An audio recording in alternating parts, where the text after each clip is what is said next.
Rama-Ramani,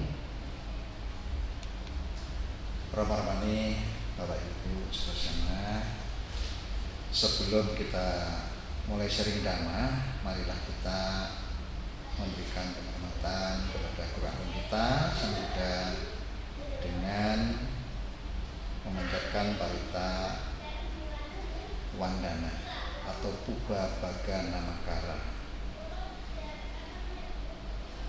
Namo tassa bhagavato arahato sama sambuddhassa. Namo tassa bhagavato arahato sama sambuddhassa. Namo tassa bhagavato arahato sama sambuddhassa. Terpujilah Sang Bhagawa yang Maha Suci, yang telah mencapai penerangan sempurna. Terpujilah Sang Bhagawa yang Maha Suci, yang telah mencapai penerangan sempurna. Terpujilah Sang Bhagawa yang Maha Suci, yang telah mencapai penerangan sempurna. Baik Rama-Ramani, Bapak Ibu saudara, selamat pagi. Swastiastu, Namo Buddhaya. Namo Buddhaya. Apa kabar semuanya? Baik, luar biasa. Satu. Sehat semuanya? Sehat. Satu. Makasih. Oke, ini masih pandemi ya. Jadi semuanya mempunyai jalan untuk berbuat baik.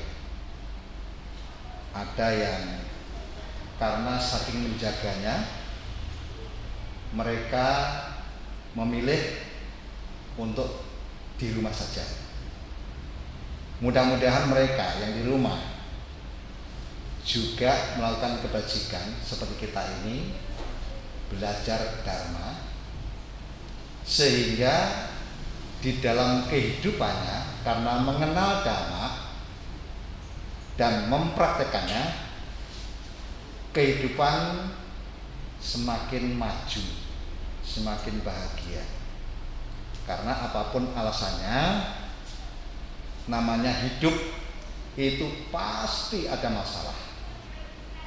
Masalahnya bukan dari luar, tapi semuanya dari dalam. Kita mempunyai bibit-bibit, ada yang baik, ada yang kurang baik. Nah, bibit-bibit ini nanti akan tumbuh berkembang ya, sesuai dengan alur waktu. Masak atau berbuah pada waktunya. Nah, kalau seseorang tidak melakukan kebajikan-kebajikan, maka orang itu cuma hidup sekedar hidup. Dan di situ namanya karma itu selalu mengikuti kita. Tidak lepas dari karma.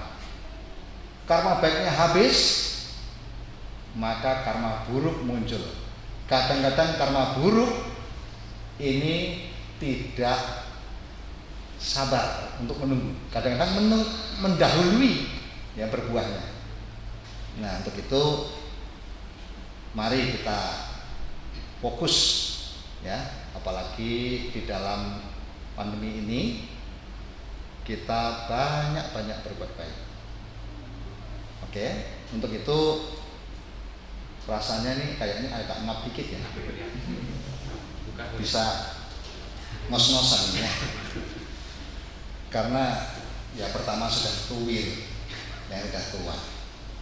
Tapi semangat juang ya.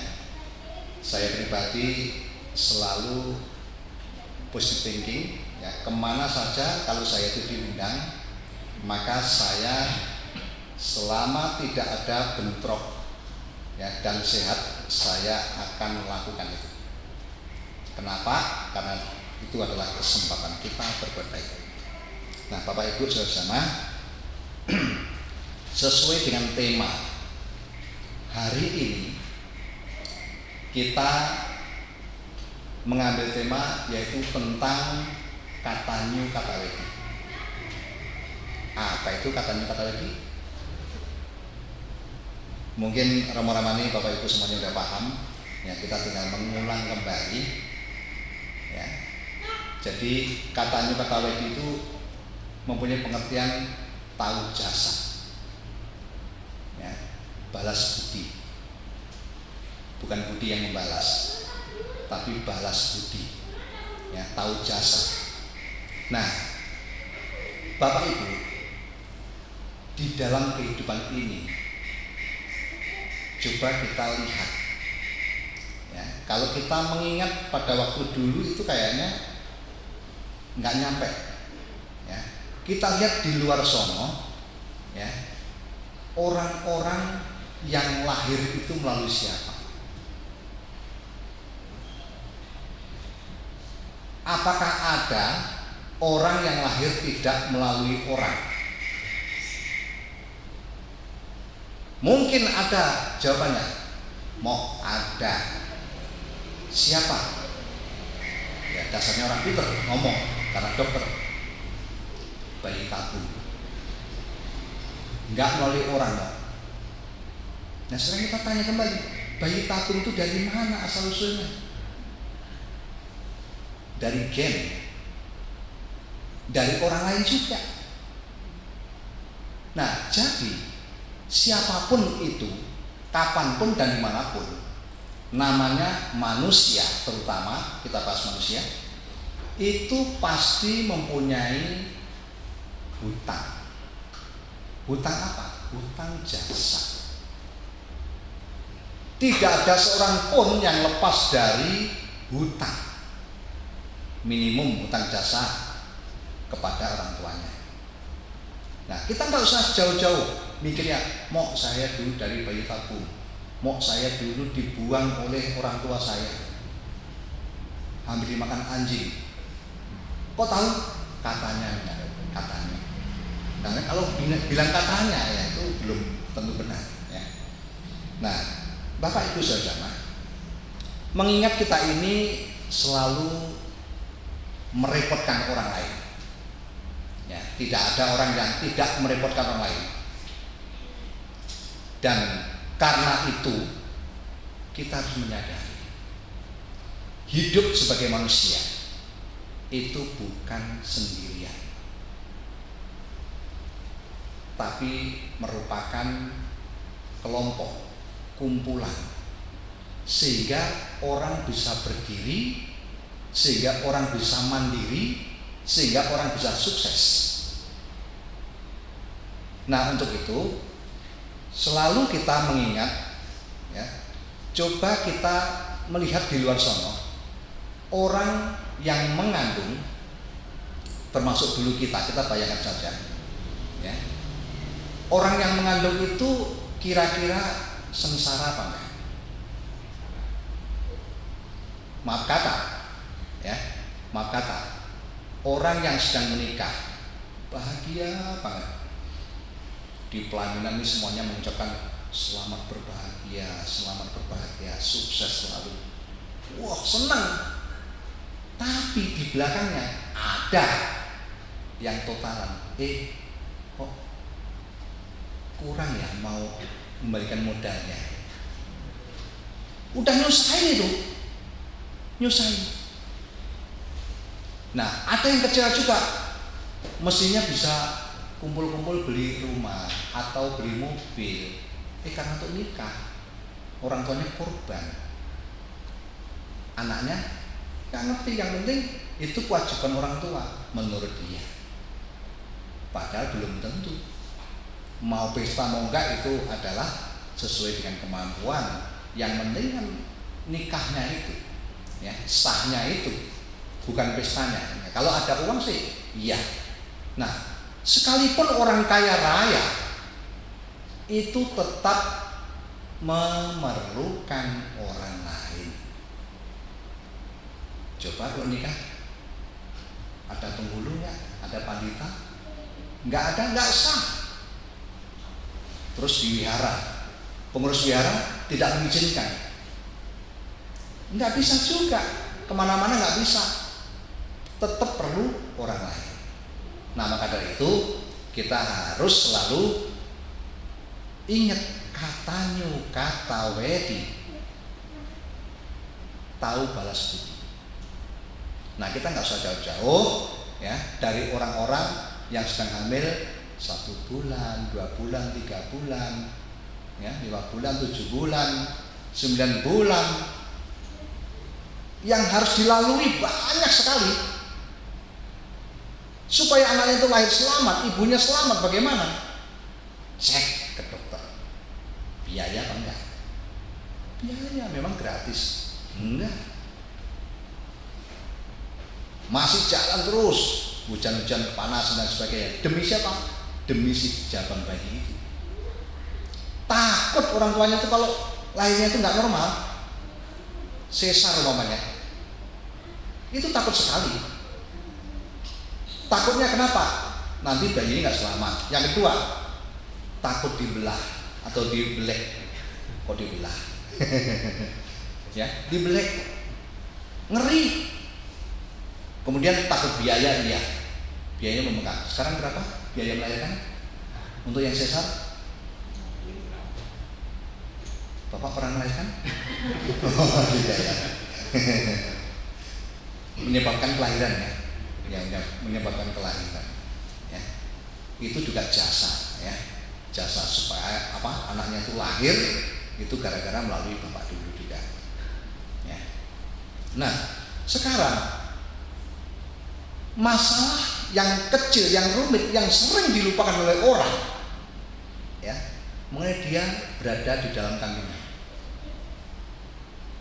belum vitamin, ya, sampai-sampai ada yang melakukan suatu tindakan yang tidak sesuai dengan dhamma.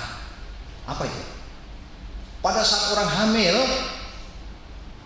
ya, istrinya ngidam. Ngidamnya apa? Aneh-aneh. Ada yang malam-malam suaminya suruh manjat pohon kelapa. Namanya ngidam. Dilakukan enggak? Karena cinta anak, karena cinta istri, tetap dilakukan. Kalau nggak cinta anak, nggak cinta istri, mungkin istrinya manjat sendiri. Nggak lucu ya? Itu kadang-kadang itu bukan punya sendiri, punya orang lain, dilakukan, nyolong akhirnya. Demi siapa? Anak. Tuh. Kalau sampai calon bapaknya ini ketahuan digebukin orang meninggal, siapa yang menyebabkan itu? Loh, bisa nggak digebukin kalau ketahuan? Bisa, ya. Itu juga jasa dari orang tua semuanya, supaya anaknya tidak ngeces. Takut loh orang tua tuh kalau anaknya lahir sudah nggak normal begitu, ya sesar, kemudian ngeces lagi, ya. Kemudian ada bayang-bayang, anak saya kok nggak pinter, ditanya diem aja, ya, ngerti apa nggak diem. Waduh, ini sudah repot. Makanya kalau orang yang sedang hamil, baik suami maupun istri, ini bagi yang muda-muda ya, harus banyak berbuat baik, ya, lebih banyak lagi, ya, baca parita, serintas, ya, insya Buddha itu nanti anaknya akan cerdas. Kalau moralnya baik orang tuanya, anaknya juga baik. Kenapa? Karena ada naluri, ada bibit bobot bebek dari orang tuanya. Coba kalau orang tuanya berandalan, kebanyakan anaknya bagaimana? Hampir sama, buah tidak jauh dari pohonnya. Setuju? Kecuali di bawah kalong, ya. Kalau jatuh itu pasti nggak jauh dari pohonnya. Nah, itulah namanya orang. Nah, Bapak Ibu, karena hal itu kita banyak sekali hutang budi. Hendaknya kita menyadari setiap menit kita sadar, oh iya, saya hutang budi. Kepada siapa? orang tua. Di total hutang budi sama orang tua mengenai perjalanan hidup, belum sekolah ya, belum menikah ya, belum orang tua nanti kalau dia pas merit nanti tempat tinggal di mana, beliin rumah ke mobil, itu belum. Makanya orang itu harus tahu diri. Baik pertama pada diri sendiri, cinta diri sendiri, lalu dikembangkan kepada orang tua, keluarga, saudara, dan sebagainya. Itu yang pertama. Nah, Bapak Ibu, yang kedua, setelah keluarga, maka siapa lagi yang pernah kita hutangi dalam pendidikan, dunia pendidikan? Begitu TK, maka guru TK itu juga memberikan andil pada kita, kepada anak-anak kita. Tanpa guru TK kita susah. Itu pun orang tua masih ikut campur tangan. Kadang-kadang yang ngerjain siapa? Orang tuanya. Nah, orang tua itu nggak akan lepas. Ya, setelah guru TK, ya, kadang-kadang saya pernah ingat ketika anak saya itu TK, ya, itu mau pipis, digendong, dibawa ke kamar kecil. Makan disuapin. Waduh, luar biasa. Akhirnya orang tuanya begitu lulusan TK, ya, itu memberikan kenang-kenangan. Ya, kenapa? Karena sudah terima kasih, ya, anaknya ditolongin. Nah itu. Nah nanti kalau kita umpamanya punya anak kecil, kemudian kita nggak tahu diri, nggak tahu balas budi, itu sangat berbahaya loh.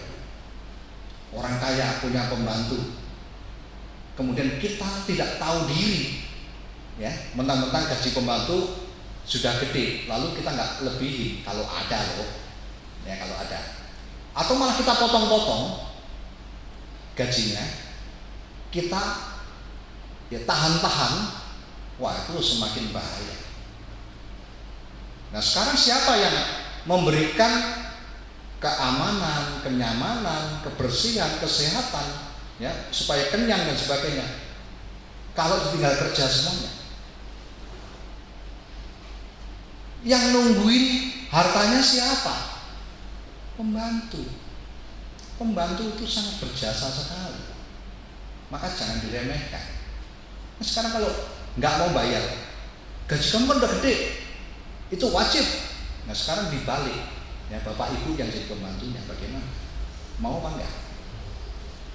Jelas gak mau. Makanya jangan sok kaya, ya, banyak ngomong tapi tidak banyak memberikan sesuatu kepada mereka untuk merasa senang. Nah itu harus diingat, ya, ajaran Buddha itu sangat luar biasa. Ada kewajiban seorang bos, ya, ngapain pada pekerjaannya? Salah satunya sekali-sekali memberikan makanan, baju, ya, diajak makan bersama satu meja gitu, ya. Jangan ini khusus untuk pembantu di pojok, ya, ini keluarga besar. Jangan membeda-bedakan. Dia jadi pembantu memang karmanya seperti itu. Ingat, roda selalu berputar. Kadang-kadang di atas, kadang-kadang di samping, kadang-kadang di bawah. Nah mereka mungkin sedang di bawah. Orang miskin di bawah. Mau naik dikit, ya, kita mau naik dikit di samping, mau naik, sombong duluan, jatuh. Jadi seperti itu. Maka kita harus selalu ingat kata wetu. Ingat balas budi. Tidak ada seorang pun yang tidak utang budi, ya. Sekarang kita gambarkan, ya, tadi anak-anak juga sampai dewasa, sampai menikah, tetap punya hutang budi kepada orang tuanya.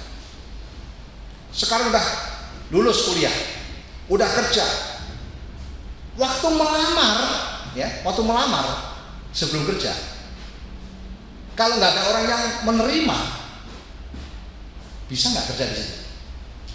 Nggak bisa. Apakah itu juga tidak hutang budi? Hutang budi. Kuliah mau jadi dokter tanpa dosen nggak bisa. Kadang-kadang teman yang rese itu pun kita juga punya hutang budi. Pada waktu apa? Maaf, pada waktu nyontek, tolong awasinya, dosennya. Aman, akhirnya nilainya bagus, lulus. Gara-gara apa? Teman kita ini. Siapa yang nggak pernah nyontek? Halo? Ada yang nggak pernah nyontek? Oh, nggak ada ya? Semuanya? Atau mungkin saya sendiri mengatakan saya nggak pernah nyontek. Serius. Tapi selalu melakukan kesalahan. Punya teman disikat, diganti namanya. Luar biasa itu. Itu cerdas loh. Kalau nggak cerdas nggak sampai seperti itu. Ya. Nah, ini cuma cerita-cerita. Ya. Zaman dulu saya pernah begitu. Nakal yang tak ampun. Males mikir. Apalagi gurunya galak, makin benci. Ya, belajarnya makin nggak suka sama gurunya. Karena apa? Pelajaran susah. Ya. Nah, jadi kalau kita itu sudah nggak suka sama gurunya, kadang-kadang pelajarannya juga tidak sukai. Ya. Walaupun enak, tetap nggak enak. Ya. Padahal itu adalah kita hutang budi sama dia. Ya. Jadi sekali lagi, ya, mau kerja butuh orang. Sesudah kerja punya gaji, kira-kira hutang budi? Kan gue udah kerja, gaji hak saya. Nah, kalau nggak ada sekretaris, nggak ada yang hitung uang, nggak ada bendara, bagaimana? Nggak jadi loh.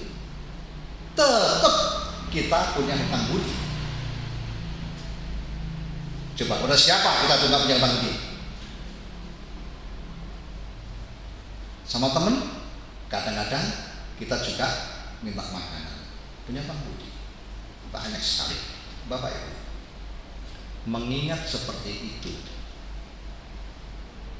kita hendaknya harus bijak. Bijak di dalam melakukan suatu tindakan. Nah, bagaimana caranya untuk membalas budi? Tidak harus datang ke orangnya, tidak harus menemui orangnya,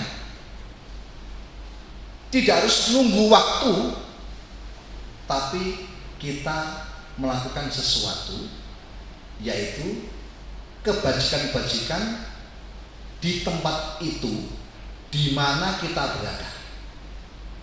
Kita nanam jasa dulu. Umpamanya, kalau kita punya hutang budi kepada orang tua masih sehat, ini jatah orang tua untuk mungkin kalau sakit. Nah, bagaimana caranya? Di sekitar itu ada orang yang sedang sakit. Apakah kita kumpulin tetap untuk orang tua? Kalau orang tua sehat terus, makin lama makin numpuk, dan perbuatan baik nggak jalan. Harus bijak. Uang yang dikumpulkan untuk orang tua, karena orang tua masih sehat, ya kita pakai untuk membantu meringankan beban dia. Dia siapa? Yang di sekitar kita. maka kita sudah mau berjasa duluan, orang lain bisa dikatakan merasa hutang budi.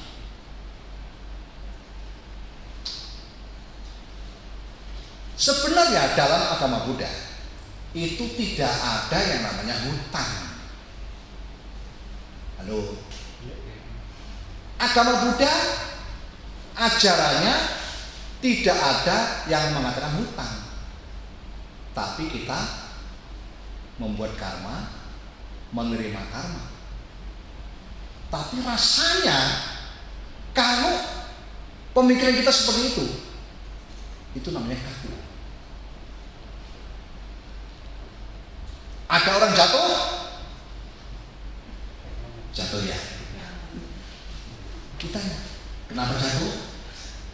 Kesanjung, terima kasih. Susah sekali. Ya, orang ini tidak dihormati. Seumur-umur akan diingat-ingat oleh orang itu bahwa saya, ya, itu dianggap orang yang tidak peduli. Padahal di situ ada kesempatan untuk melakukan kebajikan. Cuma ngapain? Kesandung, kesandung, ditinggal, kan nyakiti. Nggak usah nanya kalau begitu, ya. Jadi seperti itulah, ya, cara orang itu berbuat baik. Nah sekarang banyak orang yang tidak membuat planning, ya, ke depannya itu suatu yang namanya penghasilannya itu untuk perbuatan baik itu jarang sekali. Kebanyakan orang mau senang-senang, ada duit ya sudah lakukan. Nggak peduli lingkungannya, nggak peduli saudaranya, nggak peduli orang tuanya. Padahal hal ini kalau dilakukan sekali saja kita memberikan balas budi, itu orang akan semakin sayang, semakin cinta. Contoh saja, Bapak Ibu pernah sekolah di SD? Pernah. SMP? Pernah. Bapak Ibu datengin guru itu, ya, bawakan makanan. Kalau dia pas lapar, terus dia nanya, karena udah tua, kamu siapa? Oh, saya murid Bapak yang dulu waktu di SD. Masa? Iya, dulu kecil sekarang besar. Kok ganteng banget. Waduh, terima kasih guru. Guru, saya punya sedikit oleh-oleh untuk guru. Apa ini? Ya cuma sekedar saja, makanan kecil. Enggak usah. Tapi dan hatinya mau apa enggak? Mau. Pasti mau dan senang. Dia mengingat, kamu dulu anak yang badung, tapi sekarang membuat senang, membuat bahagia gurunya. Padahal cuma sekali, apalagi berkali-kali. Itulah yang membuat terangkat derajat kita, membuat terhormat. Orang-orang banyak yang berdoa mendoakan kita karena kebajikan kita. Ingat, namanya buah segera akan matang kalau ada suhu yang pas. Nah, ini ibaratnya kita tuh berbuat kebajikan, kemudian timingnya pas, sasarannya pas, ya, bermanfaat juga. Nah, itulah yang disebut kita tuh harus sering melakukan kebajikan-kebajikan, mengingat kita punya hutang budi, istilahnya begitu. Ya. Nah, kalau kita nggak mengingat hutang budi, ini dalam bahasa umum, ya kita rasanya kaku sekali. Kita harus mengakui. Ya, kalau nggak punya hutang budi, ya nanti orang tidak akan berpikir positif. Tapi kalau kita tuh orangnya cuma delujur gitu, apa delujur? Ya pemikirannya tuh ya lurus, to the point, ya. Maka kita akan menjadi orang yang kaku dan nggak punya jasa. Sekarang Bapak Ibu, ada orang yang ini sering diceritakan oleh orang lain, ya. Orang dari kecil sampai sukses besar itu kaya raya, kemudian hitung-hitungan mainnya sama orang tua. Pada waktu mengandung ke dokter berapa kali? Mama makan untuk saya berapa kali? Sekali makan berapa? Nggak usah jelimet, total aja kira-kira sekian. Sekolah berapa? Baju berapa? Sampai saya lulus, saya kerja, saya menikah masih dibantu papa mama, biaya berapa? Hitung-hitung 10 M. Orang kaya raya dibayar kontan. Papa mama, ini saya kembalikan bukan 10 M. Walaupun papa mama nggak menyebut 10 M, tapi kurang lebih seperti itu. Saya kembalikan 20 M. Orang kaya raya, sukses, tapi moralnya kosong. Kemudian setelah dibayar, dikembalikan 20 M, selesai. Papa mama, mulai sekarang saya tidak pernah hutang sama papa mama. Semuanya saya bayar lunas. Kira-kira orang tua bahagia nggak kira-kira? Ya bahagia bagi yang matre. Oh kamu nak luar biasa. Terus anaknya ngomong, mulai sekarang saya jangan dianggap anak lagi. Jadi sedih luar biasa. Ya. Nah, sekarang kalau seperti itu, ya, orang tidak mau berpikir hutang budi, maka nanti akan jadi hambar, kosong.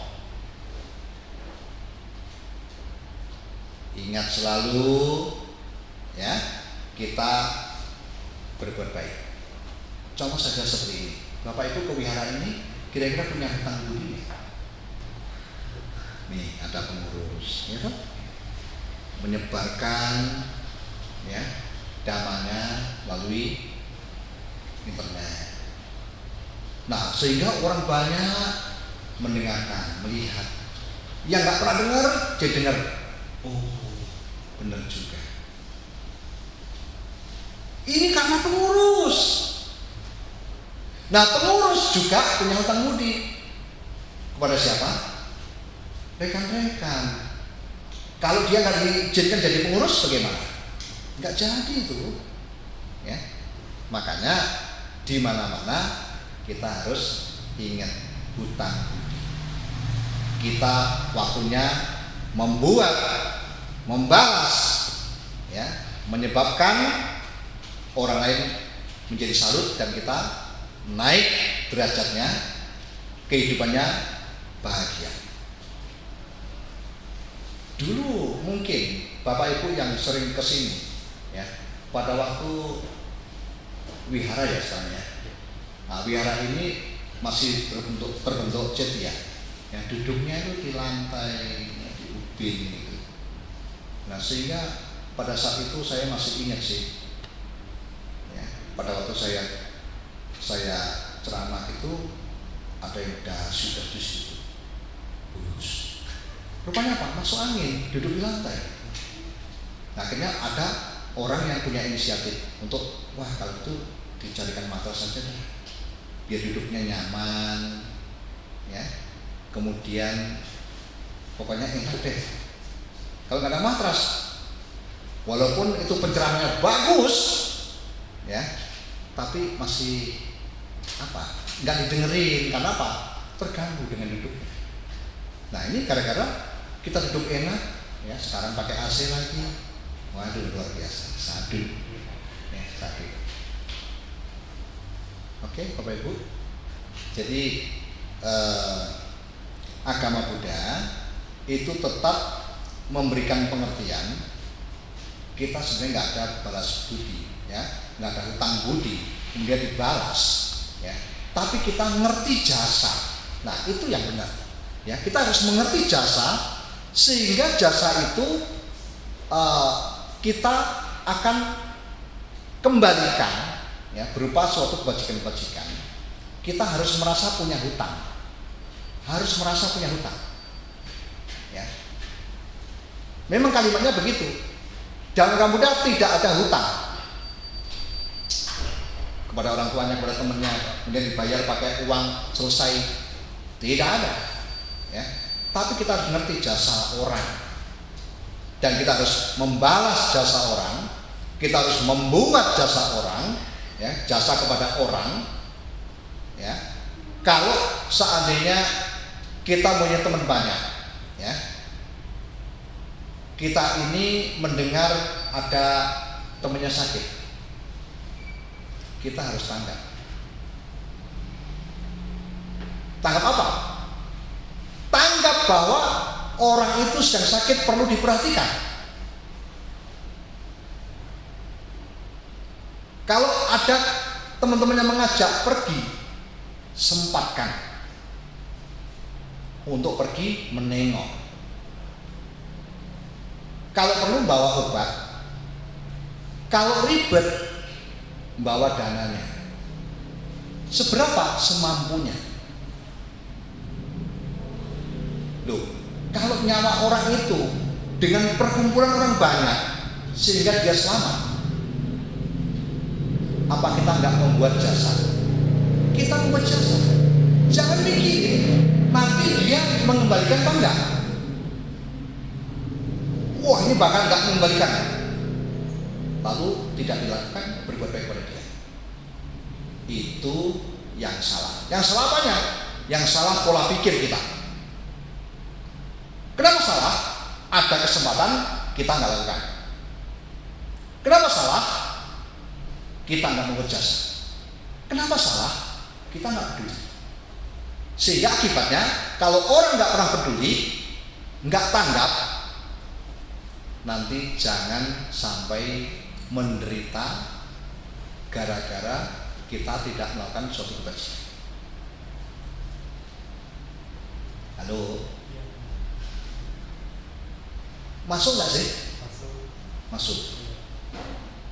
Tapi nanti lupa nggak kira-kira? Itu loh yang saya khawatirkan begitu. Mudah-mudahan ya. Ya syukurlah kalau masih ada yang mudah-mudahan, ya. Kalau nggak tahu Romo, wah itu yang celaka, ya.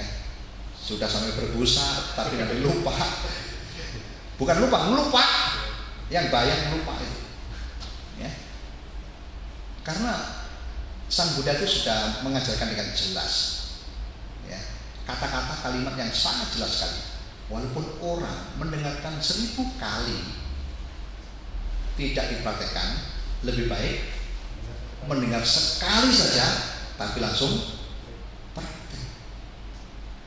Bukan cuma praktek sekali itu, tapi seterusnya praktek. Kan gitu. Coba Bapak Ibu yang udah punya anak, kalau anaknya umpamanya suka bangun siang, kemudian kita ngomong, nah mulai besok bangun pagi. Oke. Kenapa Pak? Kan libur. Bangun pagi itu sehat. Terus kan nggak ngapa-ngapain. Nanti kalau sudah sehat, nggak masuk rumah sakit, seneng nggak? Seneng. Papa pergi pagi-pagi untuk ke tempat mainan, mau ikut?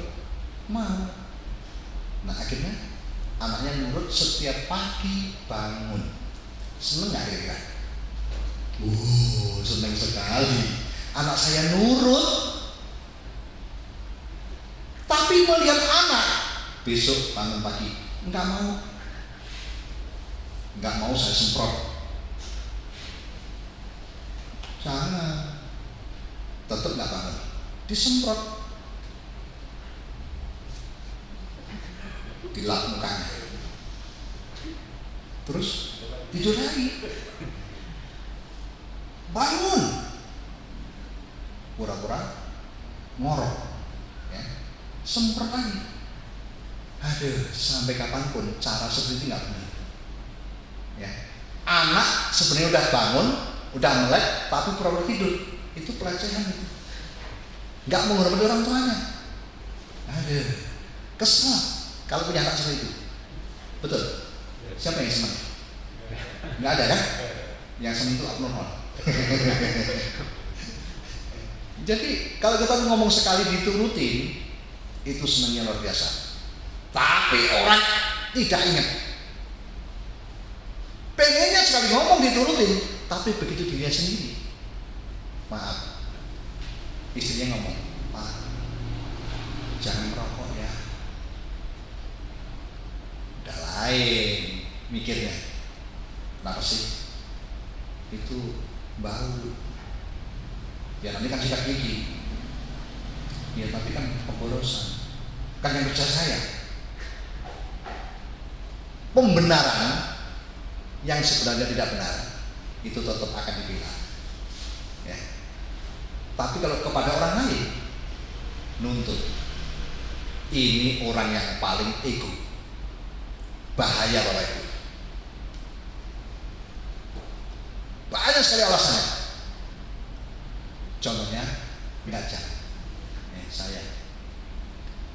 Saya untuk kegiatan tua ini, ya, setiap hari main tenis meja terus sampai pulang jam 11 malam, kadang-kadang jam 12. Istri mengingat, Pak udah tua, diem di rumah, angin malam bahaya. Masih jawabnya, kalau saya nggak olahraga, nggak sehat. Dengan olahraga, saya sehat. Iya, tapi jangan setiap malam. Ya enggak lah. Pokoknya saya olahraga, percaya sama saya. Akhirnya istri saya saking cintanya, ya sudahlah, yang penting sehat. Nah, padahal istri itu ngomongnya benar, tapi kenapa kok masih ulang-ulang. Itulah namanya ada kebodohan batin. Masih kemudian batinnya masih pun. Ya. Nah, mari kita kikis bersama. Ya, Bapak juga punya, Ibu punya, saya punya. Ya, kita ngomong-ngomong ini kan teori. Nah, prakteknya bagaimana? Ya sedikit demi sedikit. Jangan sampai tidak. Halo. Siapa yang masih suka tidurnya malam-malam? Enggak ada. Tapi pagi. Enggak malam tapi pagi. Ya. Nah, menurut kesehatan juga, ya, orang yang tidurnya malam-malam itu akan cepat tua. Pokoknya jam 11 sampai jam 1 harus tidur. Karena waktunya istirahat itu seperti itu. Nah, kalau Bapak Ibu bisa menjaga ini, ya, nanti orang lain juga akan suka, ya. Jadi kita ingat, ya, nasihat orang lain itu juga merupakan jasa. Jangan cuma menuntut kepada orang lain, anaknya, tetangganya dan sebagainya, tapi diri sendiri tidak melakukan. Oke? Tahu balas budi. Ya. Setiap saat kita melakukan balas budi, kita cinta. Nah, bagaimana pola pikirnya supaya kita itu bisa membalas budi? Apa yang kita lakukan? Buddha mengajarkan ada metta, karuna, mudita, upek. Metta itu cinta kasih dan kasih sayang. Apa itu cinta kasih? Cinta kasih itu adalah pengertiannya sabar, tidak benci, mengerti keadaan dia, paham, punya pemikiran ini kesempatan saya untuk berbuat baik, itu cinta kasih namanya. Nah kalau Bapak Ibu kita semuanya menghadapi suami istri atau mungkin saudara nggak mengerti dia itu memang begitu sifatnya, maka perang terus. Kalau kita menyadari, berarti kita mencintai dia. Sabar, ulah dia memang begitu. Kalau datang ke tempat saudara, habisin makanan. Sadar, ya menyadari hal itu. Ya udah memang begitu. Ini kesempatan saya. Kita pikirin, sudah habis. Enggak kita pikirin, juga habis. Akhirnya ya udahlah. Nah dananya karena terpaksa, gitu. Nah tapi kalau kita punya cinta kasih, memang dia begitu. Ini kesempatan saya. Mumpung saya sehat, mumpung dia masih mau, mumpung masih ada, nggak masalah. Los, bahagia. Tapi kalau kita mikir kejelekan dia, sakit ampela. Iya, benar. Ya, jangan dipikirin seperti itu. Ya. Tapi kepikiran terus mau, karena kita masih ada kebodohan batin. Nggak bisa lepas mau bahagia, mau lepaskan. Tapi ingat terus mau. Ya sudah. Nggak mau lepas, ya ingat terus. Kalau lepaskan, itu pertanda mau bahagia. Nah seperti itu caranya. Jangan pernah mengungkit sesuatu yang sudah terjadi, karena banyak loh, ya orang tua yang mengungkit-ungkit, ya kamu dulu masih kecil, saya rawat, ya menunjukkan apa? Menunjukkan kesibukannya, menunjukkan pengorbanannya kepada anak. Tujuannya apa? Supaya ngerti. Tapi justru anak nggak ngerti malah benci. Biarlah anak itu mengerti, ya, dengan didikan kita yang tidak seperti itu. Kita berikan contoh. Contohnya apa? Supaya kita bisa melakukan hal-hal yang wajib, ya. Kalau merintah anak, nah bangun pagi, diri sendiri harus bangun pagi. Nah, tiap hari sikat gigi, harus sikat gigi dulu. Anak belum mau, diajari. Ayo sikat gigi bersama, yuk lomba. Seperti itulah orang akan menambah suatu kebahagiaan.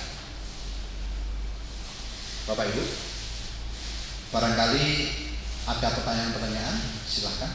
Banyak masalah-masalah yang dalam keluarga, belum sama orang lain, belum pekerjaan, ya semuanya kita nggak lepas dari hutang budi.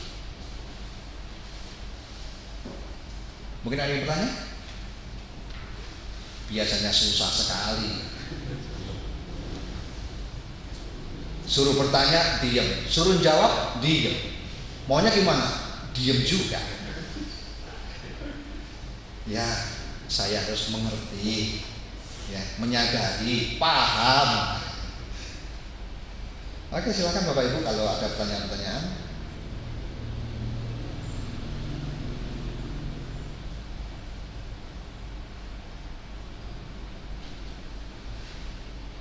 Kayaknya nggak ada ya. Hebat ini. Ya.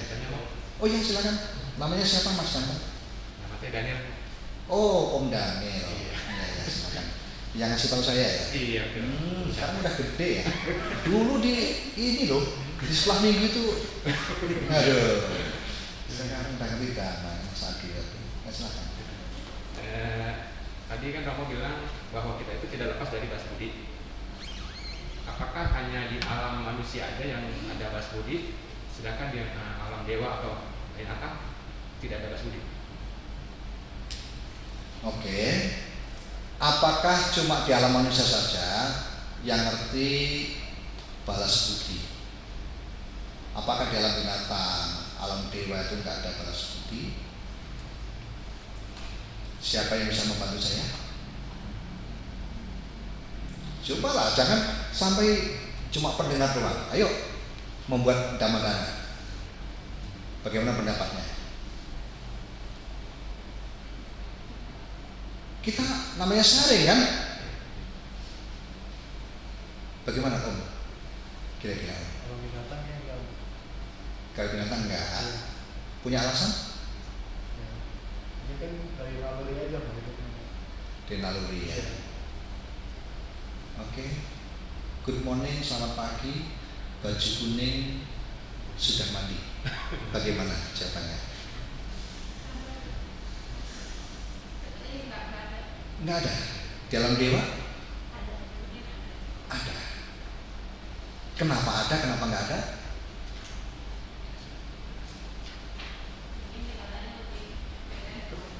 Mungkin tingkatannya lebih beda. Oke. Mungkin Ibu Lina, bagaimana Ibu Lina? Ada. Di alam bidang juga ada ya? Oh, berbeda-beda nih. Seperti anjing ini kalau kita kasih makan dia Maaf Bu Lina. Maaf, bilang anjingnya melihat saya lagi. Ya lanjut. Lanjut. Iya, kalau menurut saya ada. Ada. Mana yang benar nih? Oke, kita tambahkan Ibu yang cantik, silakan Ibu. Ada ya kayaknya. Kayaknya itu kok ragu-ragu ini. Oke, baik. Oke, pendapat Pak Daniel sendiri. Jadi barangkali ragu-ragu antara ada dan nggak ada. Gimana?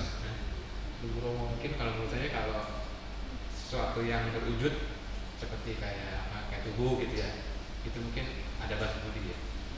Kalau tidak berwujud mungkin tidak ada bas budi. Gitu ya. Oke. Oke, sekarang kita lihat penyebabnya. Ya. Penyebab dari orang bisa lahir di alam dewa itu gara-gara punya hutang budi nggak?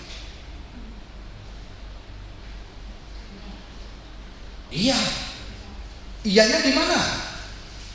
Sekarang umpamanya Om Daniel Ganteng ini gara-gara mendengarkan dhamma, oke, mengerti, kemudian praktek, silanya baik, dananya baik, oke terus, dananya kepada banyak orang, terus dia lahir di alam dewa nanti ya. Itu gara-gara Om Daniel ini melakukan hutang budi kepada orang yang mau diberi dana. Kalau Om Daniel ini tidak membuat jasa, nggak bisa membuat jasa, tapi orang nggak mau menerima, semua orang nggak mau menerima, maka nggak jalan berkebaikan. Gara-gara bisa masuk surga alam dewa karena ada orang yang menerima dana dari Om Daniel. Itu berjasa orang itu, mau menerima loh. Nah, itu penyebab. Nah, sekarang di alam binatang, orang bisa lahir di alam binatang karena kemalasannya. Semua orang yang malas, yang ada kegodaan batin, tidak bisa membedakan mana yang baik mana yang buruk. Benar dibuat salah, salah dibuat benar, maka cenderung akan lahir di alam binatang. Nah, sekarang punya hutang budi nggak sama orang lain? Oh, saya terima kasih bisa lahir di alam binatang. Nggak mungkin ya? Nggak mungkin. Nah, dilihat dari penyebabnya memang nggak ada namanya balas budi seperti itu. Ya, tapi setelah jadi binatang itu dia juga ada jasa minimum seperti yang Cici Lina itu katakan, seperti guguk mau itu kan ada melahirkan, menyusui, melindungi. Dia punya hutang budi itu anaknya ada. Jadi di binatang pun dia lahir sebagai binatang juga karena ada hutang budi yang kelihatan binatang manusia, ya. Dewa juga begitu, mau berbuat baik Ya, ketika orang membacakan yang namanya parita apa tuh untuk memanggil dewa, Aradhana Dewata, ya. Bunyinya Samanta Cakrawalesu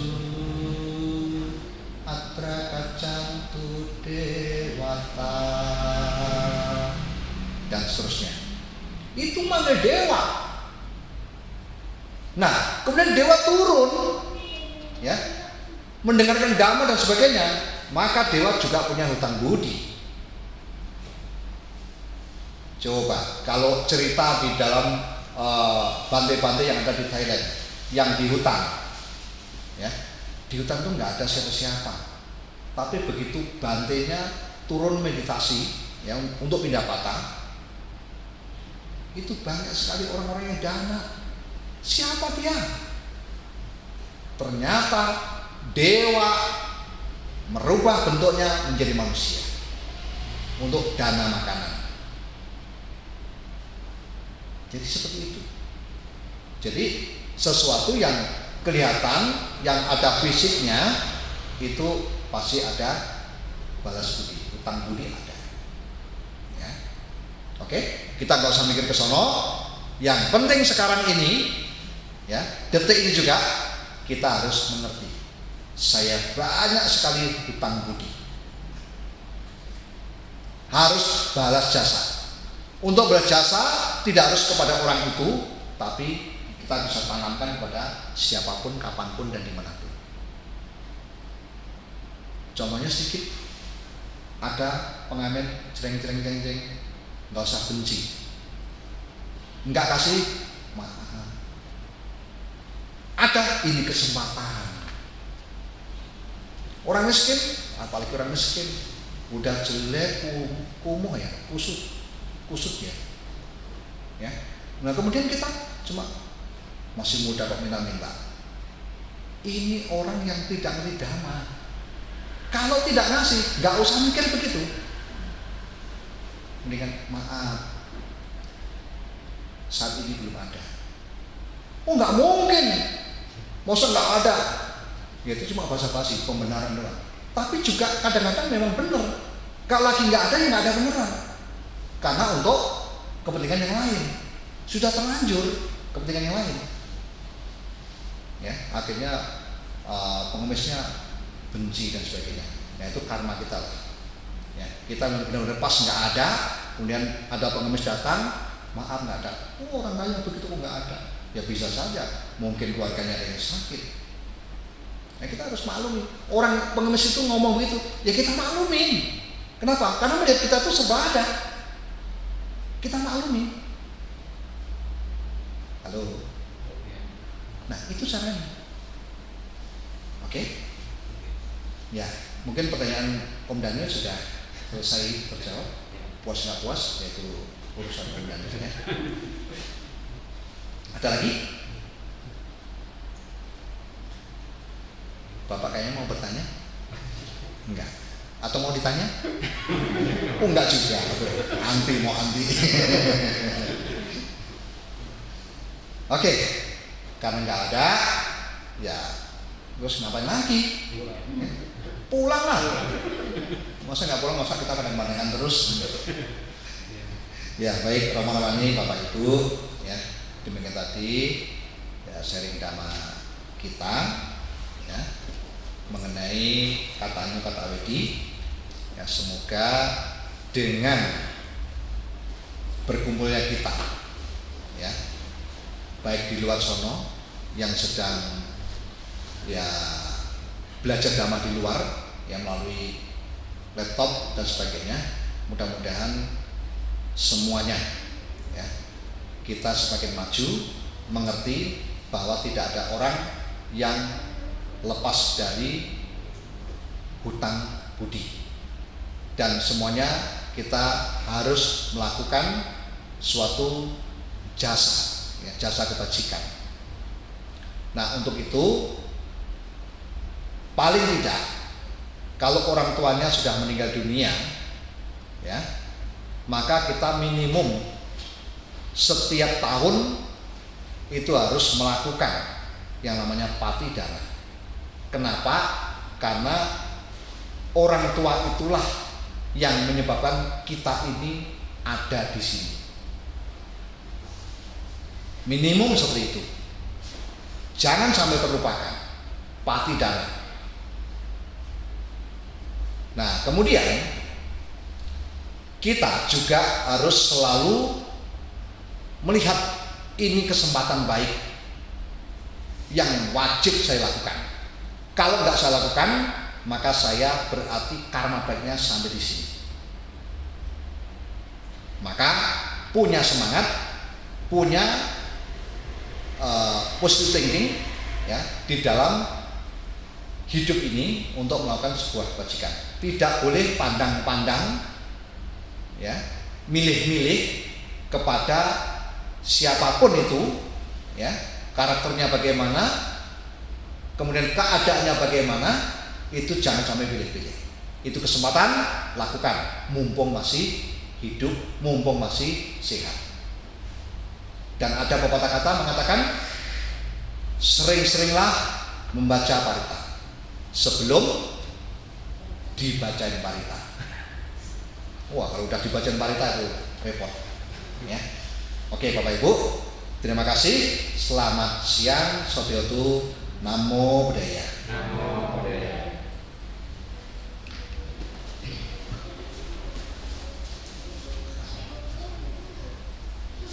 Terima kasih pada Romo Adi Tiotoro yang telah memberikan sharing pada hari ini. Semoga penjelasannya kita renungkan dan